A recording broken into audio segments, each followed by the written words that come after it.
Desmane langihadu ona anehane eidanaave මට අද ඉසුරු audience එකට යද්දිත් බයයි බය හිතර මටත් බයයි. අපිට මෙහෙට වෙලා ඉන්න ඉසුරු ප්ලීස්. මේ අක්කේ සුබ නත්තලක්.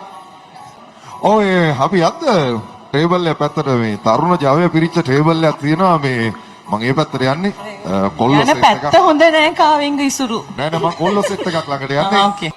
ඔව්. ඔයා ඕනම ටේබල් එකක් මිස් කරා. මොකද්ද? අර අයිනේ ටේබල් එකට අයියෝ ගියේ නෑ මම නෙමෙයි ජජ් කරන්නේ. හරි ඒක තමයි ඔයානේ ජජ් බෝඩ් එකක් ඉන්නවනේ. ඒකයි මං කිව්වේ එකයි යන්න.